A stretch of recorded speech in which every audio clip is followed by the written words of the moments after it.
اصحاب کہف نوجوانوں کے ایک چھوٹے سے گروہ کی کہانی ہے۔ یہ قصہ قرآن پاک میں ہے۔ سورہ کہف اسلامی پیروکاروں کے لیے پورے واقعے کی وضاحت کرتی ہے۔ اصحاب کہف کی کہانی کو سمجھنے کے لیے کوئی بھی سورہ کہف کا ترجمہ اور تفسیر پڑھ سکتا ہے۔ یہاں مکمل کہانی کا اختصار ہے۔ اشباء کہف کی کہانی۔ کہانی 250 عیسوی کے لگ بھگ شروع ہوئی۔ ایک رومی بادشاہ اس ملک پر حکومت کرتا تھا جسے عمان کہا جاتا تھا۔ بادشاہ بتوں کی سالانہ پوجا کا اہتمام کرتا تھا۔ عبادت کو معاشرے میں اہم واقعہ سمجھا جاتا تھا۔ لوگ رنگ برنگے کپڑے پہنتے تھے اور عبادت کے لیے خاص تیاریاں کرتے تھے۔ ایک لڑکا تھا جو اللہ کی وحدانیت پر یقین رکھتا تھا۔ وہ حضرت عیسیٰ علیہ السلام کی تعلیم سے بہت متاثر ہوئے۔ وہ معاشرے کے رویے سے خوش نہیں تھا۔ لڑکے نے ہمیشہ معاشرے کو سہولت دینے کی کوشش کی اور انہیں اللہ تعالیٰ کی وحدانیت کا درس دیا۔ اس نے عبادت میں شرکت سے انکار کر دیا۔ وقت گزرنے کے ساتھ وہ اللہ پر یقین رکھنے والا نوجوان ایک چھوٹا گروپ بنانے میں کامیاب ہو گیا۔ جب بادشاہ کو ان کا علم ہوا تو بادشاہ نے ان کو قتل کرنے کا حکم دیا۔ انہیں محفوظ رکھنے کے لیے وہ مختلف جگہوں پر چھپنے لگتے ہیں۔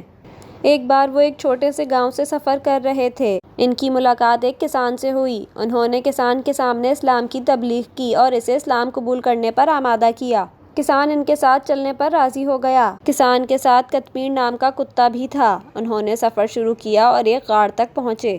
اللہ کس طرح اصحاب کہف کی مدد کرتا ہے۔ انہوں نے کچھ آرام کرنے کا فیصلہ کیا۔ ایک محافظ کی طرح کتا غار کے دروازے پر کھڑا تھا۔ غار میں انہوں نے اللہ تعالیٰ سے بادشاہ اور موت سے بچانے کے لیے ایک مددگار دعا کی۔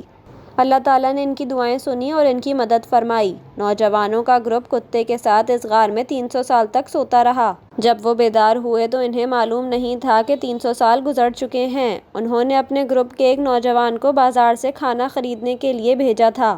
دکاندار اتنا پرانا سکہ دیکھ کر اسٹنٹ تھا۔ بعد میں انہیں شہرت ملی۔ جب ان کی شہرت اس وقت کے بادشاہ تک پہنچی، بادشاہ متاثر ہوا اور ان سے اسلام کا طالب ہوا۔ اصحاب کہف کی قبر۔ جب ان لوگوں کا گروہ مر گیا تو ان کی قبریں اسی غار میں کتے کی قبر کے ساتھ بنا دی گئی۔ لوگ غار کی زیارت کرتے تھے اور ان کی قبروں پر فاتحہ پڑھتے تھے۔ اصحاب کہف غار۔ غار اصحاب کہف ترکی میں واقع ہے۔ یہ غار 300 سال تک سوئے ہوئے لوگوں کی یاد سے منسلک ہے۔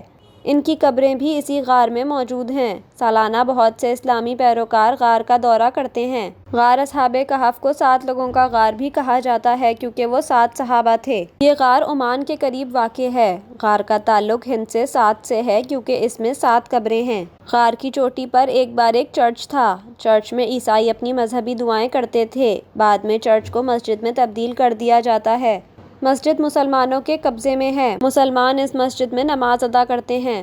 اگرچہ غار کا صحیح مقام معلوم نہیں ہے لیکن سورہ کہف میں اللہ تعالیٰ اصحاب کہف کا پورا واقعہ بیان فرماتا ہے۔ اصحاب کہف غار کے بارے میں مکمل معلومات اور لوگوں کی تعداد کا ذکر نہیں ہے۔